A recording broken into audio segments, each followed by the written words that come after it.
My name is Julian Carter. I'm 29 years old, and 2 weeks before Christmas, my family sat me at a table worth more than my annual rent, then acted like I didn't exist. No plate, no greeting, not even a glance. My brother, Chris, smirked. My mother pretended it was normal, and my father looked right through me like I was furniture. They thought that night would be just another one of their perfect performances. What they didn't know was that I already held the truth about Chris's affair, the forged signature and a trust fund withdrawal that could ruin all of them. I wasn't there to eat. I was there to watch everything crack open. Before I continue, tell me where you're watching from, and hit like and subscribe if you've ever been betrayed by your own family.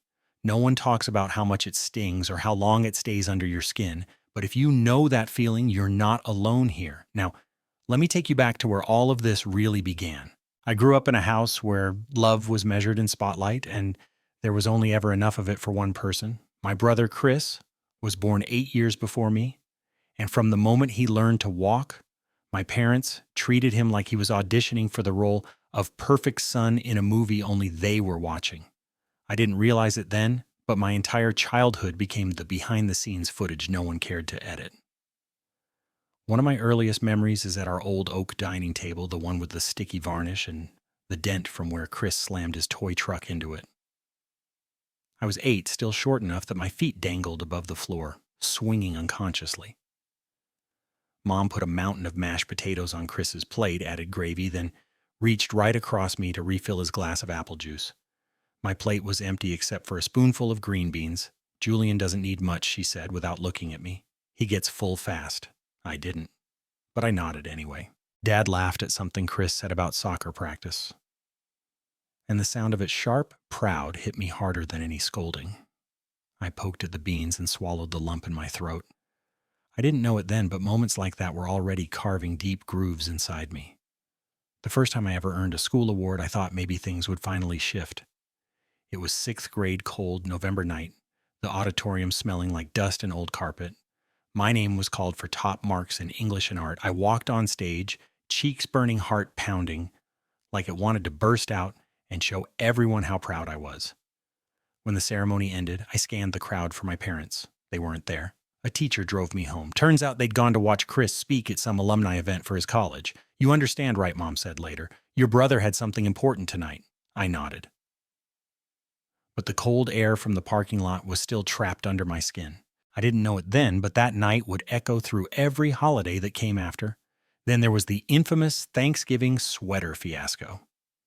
I came home from my shift at the bookstore exhausted, smelling like dust and cinnamon-scented candles.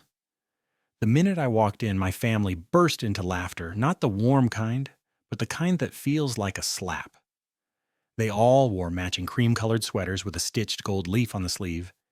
Even Aunt Vivian and my cousin Lottie had one. I stood at the doorway in my black hoodie, damp from the sleet outside. "Oh," Mom said, waving her hand dismissively. "We forgot to tell you. But that's fine. You always dress creatively." Chris snorted. The camera flash popped, capturing a picture I wasn't part of. I didn't know it then, but that stupid sweater photo would resurface at the worst possible moment later. When I was 16, I spent my summer bussing tables at a small diner near the highway. Grease stuck to my skin no matter how much I scrubbed, and my sneakers constantly squeaked from spilled soda. I saved every tip, every dollar. Dad called one night saying things were tight and any help would be appreciated. I sent nearly half my savings. A month later, I overheard Mom bragging at a barbecue about how Chris covered a tax penalty for Dad with money he'd saved from his internships.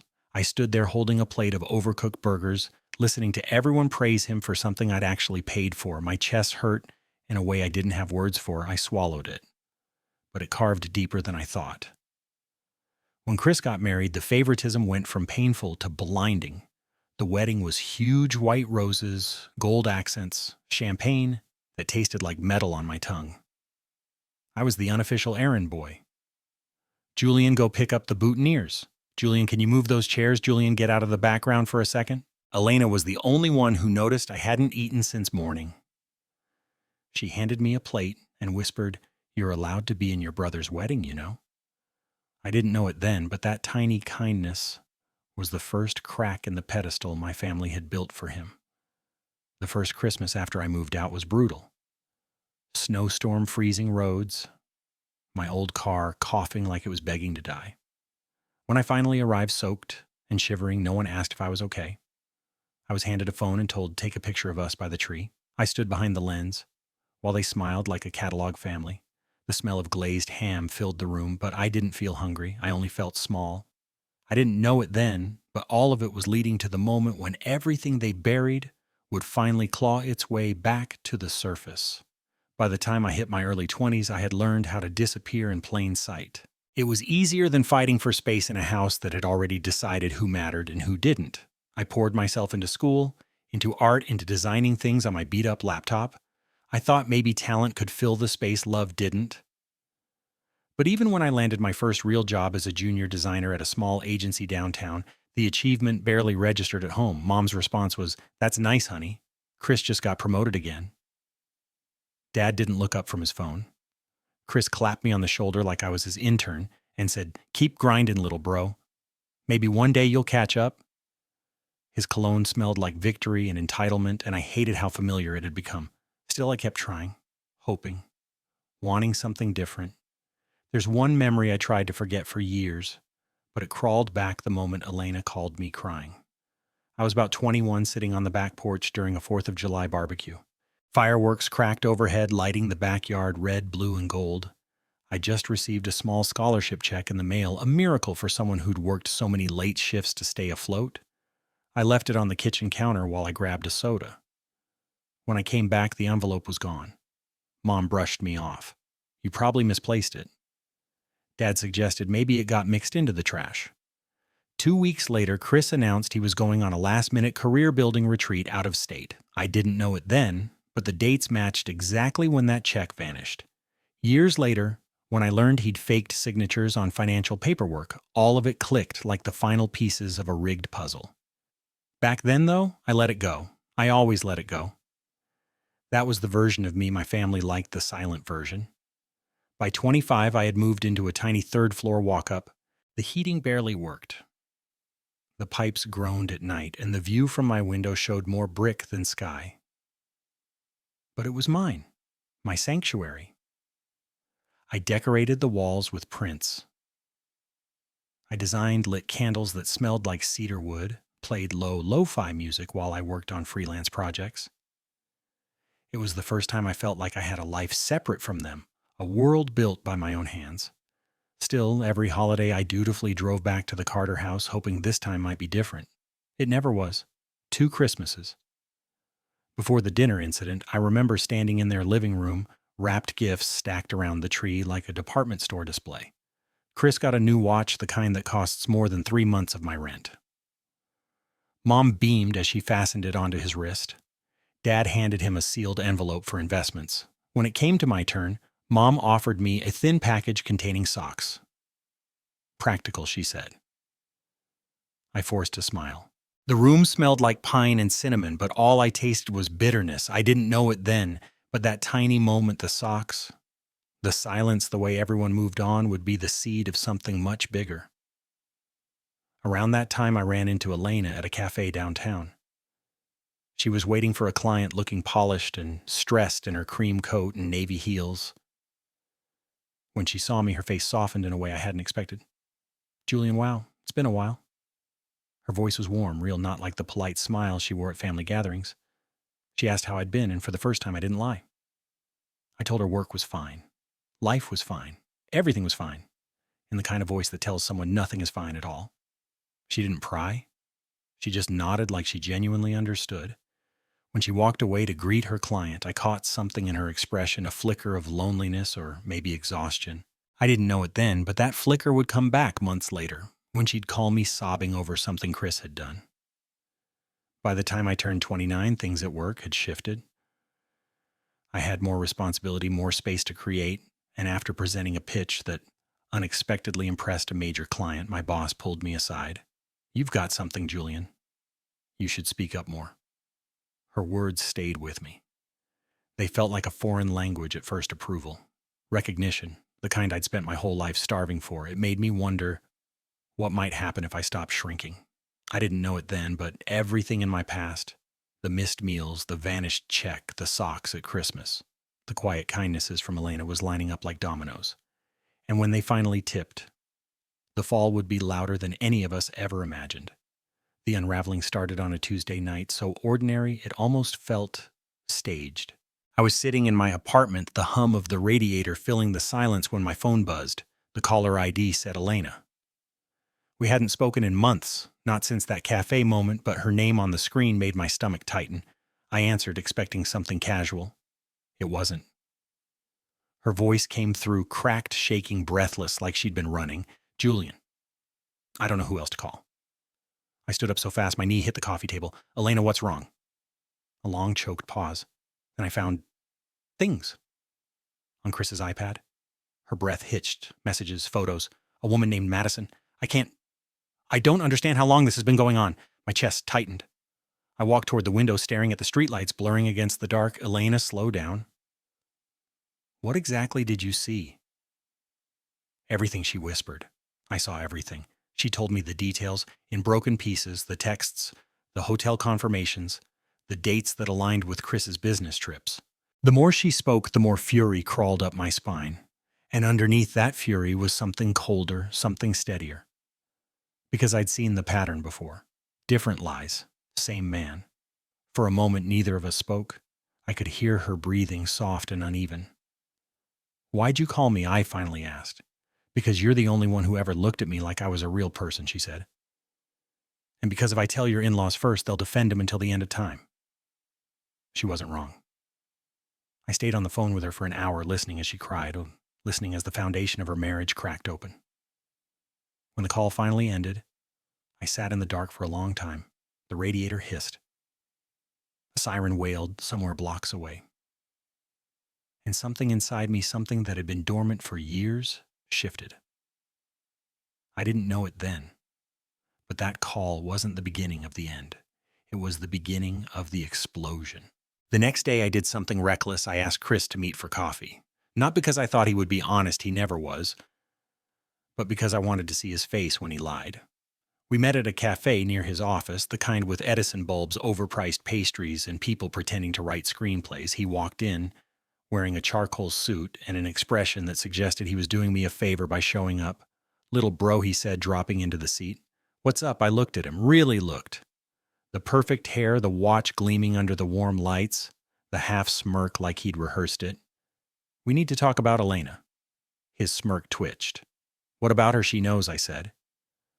For a second his face went blank, then he laughed. Actually laughed.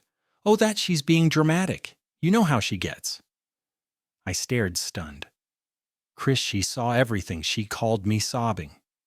Well, that's her mistake, he said, shrugging. You shouldn't indulge it. Indulge it? My voice was low, shaking. You cheated. He leaned back, folding his arms. Look, man, not everyone's cut out for marriage. She's sensitive. You don't get it. You've never been in anything real. I swallowed the knife behind those words. Then he added, also don't get involved. You'll make things worse. For who I wanted to ask. For him, obviously. Always for him. But I didn't say it, not then. I just nodded slowly and left him in that cafe, surrounded by the warm lights he didn't deserve. Outside, the wind cut sharp against my face, but the cold steadied me. That night I lay awake, staring at the ceiling as cars passed outside, their headlights sweeping across the room like distant fires. I tried to push the anger down, but it clawed back up. I didn't know it then, but rage has a strange way of turning into courage when you've been quiet too long. 2 weeks later came the infamous Christmas dinner. The night that would later feel like a prophecy finally fulfilling itself. The restaurant was one of those places that feel like they exist above regular air, golden chandeliers, servers dressed like they worked at a luxury hotel. The kind of soft jazz that makes you instinctively lower your voice. My parents had booked a private room because nothing says family time like being able to hide the mess. I arrived last. Of course I did. Not because I was late, but because they always told me to come at a time that wasn't the real time. A tiny detail that somehow stung more each year. When I walked in, every head turned, but not with warmth, more like assessing whether I fit the aesthetic. Mom gave me a tight smile. Oh, you wore jeans. Good to see you too, I said. The air smelled like rosemary and butter. Plates clinked, glasses sparkled. But none of it mattered because when the food arrived, my plate didn't. Steak for Dad, sea bass for Mom, risotto for Chris, chicken for Elena, nothing for me, not even a bread roll. I waited and waited and realized no one noticed, except Elena, who kept glancing at my empty space with guilt tightening her jaw. Chris chuckled. Kitchen must have forgotten the spare. The word landed like a punch. I didn't know it then, but hunger would be the least of what I felt that night. Before I could gather myself, a jazz singer stepped into the room holding a microphone. Would anyone like to share some holiday cheer? Chris waved her away. We're fine. But she looked at me. Right at me. How about you? She asked. The whole room turned. And that was the moment everything began to crack. I didn't remember standing. 1 second I was staring at my empty place. Setting the next, I was on my feet with every pair of eyes pinned to me, like I was an unexpected act in a show they never bought tickets for. The microphone felt warm in my hand, buzzing faintly, like it knew what was coming before I did. Sure, I said, my voice steady in a way my chest wasn't. Since I'm not eating, I guess I've had plenty of time to think. A few polite laughs fluttered around the table. Mom tensed. Dad rolled his eyes. Chris leaned back in his chair, smirk already loaded, ready to fire off some sarcastic rescue line when I inevitably embarrassed myself. But I didn't choke, not this time. I just want to say thanks, I continued slowly. It's nice to be invited. The silence tightened. A few napkins rustled. Elena stared at her plate like it might start bleeding. Mom gave a brittle laugh. Sweetheart, of course you're invited. You know how much we love family time. Yeah, I said softly. Family time. Like last Thanksgiving when everyone wore matching sweaters. I let the pause stretch. Well, not everyone. A soft gasp from someone's mother. A snort from my cousin Lottie. Vivian shot her a glare. Chris's smirk faltered for a millisecond. Mom's smile cracked. You didn't tell us if you were coming, Julian. We didn't want to assume. You texted me the time and location, I said calmly. You just didn't mention the sweaters. The singer shifted uncomfortably beside me, but she didn't take the mic back. Not yet. Dad cleared his throat. All right, Julian. Maybe that's enough. Maybe we should talk about Madison, I said. Everything froze. Chris stopped breathing. Mom's fork clattered onto her plate. Elena's shoulder twitched like she'd been hit. Soft jazz from outside the room suddenly felt miles away. I lifted my chin. She found the messages, Chris. She knows. The room went dead silent. Even the waiter pouring wine at the far end went still, hovering mid-pour. Elena closed her eyes. Chris looked at me like I had detonated a bomb in his lap. Good. Because I had. That's enough. Dad snapped, face flushing crimson. But it wasn't enough. Not even close. I handed the mic back to the singer, sat down, folded my hands in my lap, and stared at the tablecloth like it held all the freedom I'd never been allowed to touch. No one spoke for what felt like a century. Then Elena stood up. She didn't cry. She didn't yell. She just walked out, slow, steady spine, straight as steel, leaving her untouched dinner behind. Chris didn't chase her. He stared at the table like the silverware had betrayed him too. I didn't know it then, but that walkout was the moment the Carter family image died. When I got home later, the adrenaline that had been holding me together evaporated all at once. My phone vibrated nonstop. Missed calls from Mom, angry texts from Dad. What you did was cruel. You humiliated your brother. Call us. Now. Chris didn't text. Of course he didn't, but Elena did. One message. Thank you. I stared at those two words until the letters blurred. Gratitude shouldn't have hurt, but something about it did. Maybe because it was the first time in years someone had thanked me for telling the truth. The next morning, Dad summoned me to the house. Emergency family meeting. In our world, that meant brunch at the dining table we only used when someone had screwed up badly. When I arrived, the house smelled like burnt coffee and tension. Mom's eyes were swollen. Dad sat rigid at the head of the table. Chris stood near the window like a disgraced politician awaiting a press conference. Sit, Dad said, not looking at me. I sat. Mom's voice trembled. Why would you do something like that, Julian? Do what I asked. Humiliate your brother on Christmas. My jaw tightened. Interesting starting point, not with the cheating, not with the lying. Not with Elena sobbing in her car. No, your problem is timing. Dad slammed his palm on the table hard enough to rattle the plates. Do not twist this. We could have handled this privately. You don't handle anything I said. You ignore it until it disappears, just like you ignore me. Chris finally spoke, voice low, dangerous. You had no right. I laughed once, short, bitter. No right. She came to me. She didn't know who else to turn to. You could have come to me, he barked. I tried, I snapped. You brushed me off, like you always do. The room pulsed with heat. Mom wiped her eyes. Dad pointed toward the door. Get out. I blinked. Well, you are not welcome here until you apologize, he said. For what I asked, for telling the truth, for not protecting the golden boy. For existing. Dad didn't respond. He just looked away. So I left. The winter air slapped my face as I stepped outside, but it felt cleaner than anything inside that house ever had. I sat in my car for almost an hour, engine off, watching my breath fog the windshield. That night was the first time I realized something terrifying and liberating at the same time. I wasn't part of that family, not really, and maybe I never had been. Days passed. I didn't hear from Chris. Mom sent long, guilt-laced texts. Dad tried to justify himself through paragraphs about family unity and respect. I muted the thread. I barely left my apartment. December turned into January. The silence was suffocating, but it was honest, more honest than anything I'd grown up with. Slowly, I started to move again, cleaned the apartment top to bottom, threw out old clothes, deleted numbers, changed routines. It felt like shedding skin I didn't know I'd been trapped inside. Then one afternoon, I unfollowed Chris on all platforms, blocked him, blocked my parents, left myself alone in a quieter digital world. It felt good. Strange, but good. And then a week later, I heard from Elena again. Not with tears this time, with clarity, strength, purpose. And I didn't know it then, but everything was about to shift into a higher gear, the kind of gear that destroys anyone who spent their whole life coasting on privilege.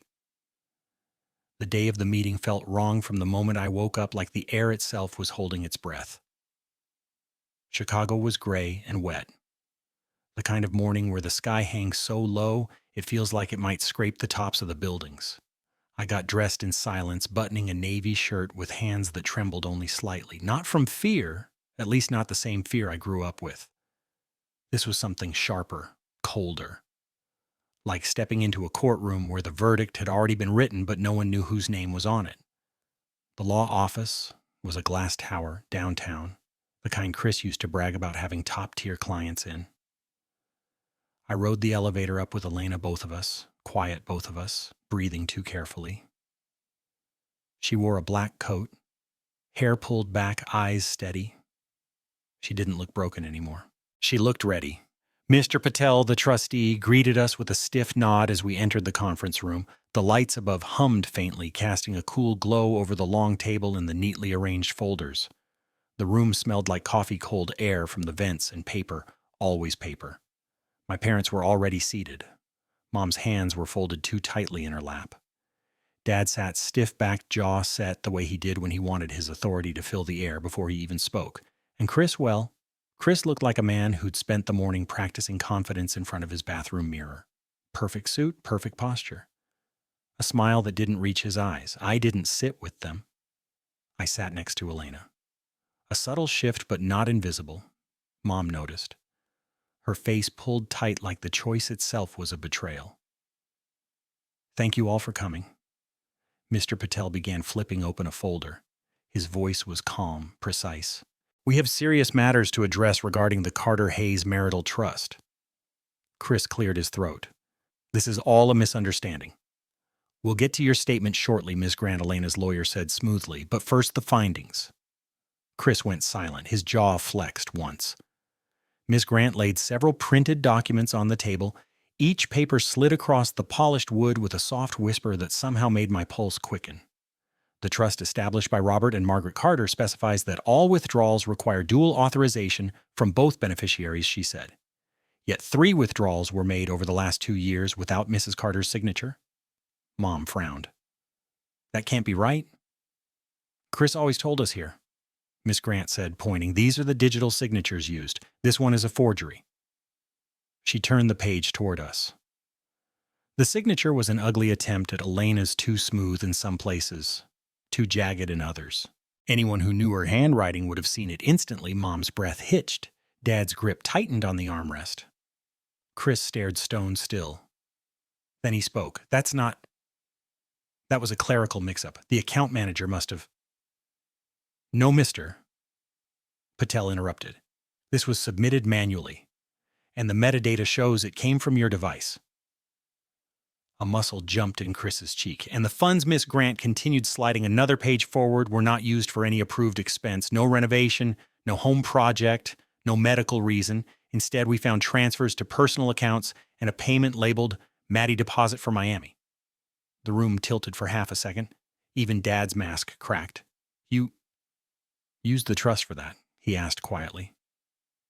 Chris's face twisted. Dad, it wasn't. And Miss Grant added, one earlier withdrawal appears to have been routed through an account connected to Robert Carter's business filings. Dad froze. My breath stuck in my chest. A few inches to my left, Elena's expression didn't change, but her fingers laced together tighter. Dad blinked slowly. I never... His voice dropped. Chris, what did you do? Chris's composure shattered like glass hitting pavement. I was covering an emergency. You said I said nothing. Dad snapped. You forged financial documents? The silence was suffocating. Thick, heavy. Like the room itself was collapsing inward. Miss Grant waited, letting the weight settle fully before she continued. Legally, Mrs. Carter has grounds to pursue criminal charges, identity fraud, misuse of marital assets, breach of trust, and depending on further investigation, potential financial misconduct involving your father. Mom visibly recoiled. No, this can't. This is being blown out of proportion. We can handle this privately. No, Elena said softly. Her voice carried more force than shouting ever could. Everyone turned toward her. I'm not pressing criminal charges, she said. Not yet. I don't want to destroy this family. I just want what's mine. She slid a folder forward, her hand steady. I want full claim to the condo. My half of the trust returned with interest, and Chris signs away any claim to future marital assets. Chris stared at her like she was speaking another language. You can't be serious. I'm done, she said. You made sure of that. Dad looked like he was drowning in disbelief. Mom's face crumpled. But Chris, the golden boy, the center of their universe, was unraveling in real time. His breathing quickened, his eyes darted, his confidence slipped through his fingers. This is insane, he muttered. Julian put you up to this. I didn't speak. I didn't need to. Elena didn't even look at me when she said Julian didn't forge my name. The words were ice, sharp enough to cut the air. Mr. Patel placed a pen in front of Chris. Sign. For a long moment, no one moved. The lights hummed. Someone in the hallway laughed far away, oblivious to the implosion happening inside this glass-walled room. Finally, with a shuddered breath, Chris picked up the pen. The scratching sound of his signature felt like distant thunder, quiet, inevitable, marking the end of something that had been rotting for years. When he finished, he shoved the pen aside, refusing to meet anyone's eyes. Elena stood. I stood with her. As we walked toward the door, I looked back only once. Chris sat in his chair, shoulders slumped, staring at the papers like they were ruins of a kingdom he thought he'd rule forever. And he finally looked up at me. For the first time in my life, he wasn't the one holding power. I gave him a small, cold smile, not revenge, a promise. Outside the law office, the air smelled like rain and exhaust, the kind of damp cold that seeps through your coat and into your bones. Elena and I stepped onto the sidewalk without speaking. Cars hissed over wet pavement, their headlights streaking the street in long, wavering lines.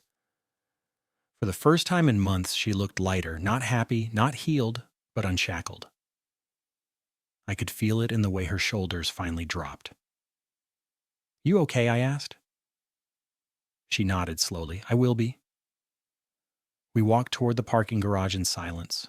The city buzzed around us, horns, distant sirens, a bus groaning at a stoplight, but everything felt muted like we were underwater. My mind replayed the moment Chris signed that document, how the reality of it settled into my chest like a stone and then strangely dissolved. The walls he had built around himself, the ones everyone helped reinforce for decades, had finally cracked. I didn't expect it to feel like this, Elena said quietly. Not victory, not loss, just clean. I knew what she meant. The kind of clean that comes after a storm finally tears down everything rotten. We reached her car. She turned to me, expression soft. Thank you, she said again, but this time it wasn't fragile or apologetic. It was steady, strong, for being the only one who didn't pretend. I swallowed, unsure what to do with the warmth that spread in my chest. You didn't deserve any of it. Neither did you. The words hung there suspended between us, heavier than they sounded.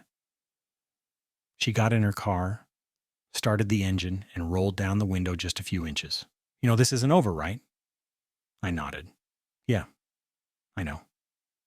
She gave a small smile, one of those rare, tired smiles people give when they finally see the truth clearly and aren't afraid of it anymore, then drove off into the gray afternoon. I stood there a while, listening to the city breathe, letting the cold air bite at my face. And for the first time in my life, the silence around me didn't feel lonely. It felt like space. Room to build something that wasn't shaped by their shadows. They thought cutting me out of their table would keep me in my place. They thought humiliating me would make me disappear. They thought losing me meant nothing, but they were wrong. All they did was hand me the one weapon I needed. And I wasn't done with it yet. If you've ever felt like the outsider in your own family, you're not alone. Some people think silence keeps the peace, but all it really does is bury the wounds deeper. And if any part of my story hits something in you, something you've carried for years, then stick around. There's more to tell, more to uncover, and trust me, this story isn't finished, not by a long shot. So before you go hit like, leave a comment and subscribe, because if you've ever felt overlooked, underestimated, or pushed aside, you deserve a place where your voice actually matters.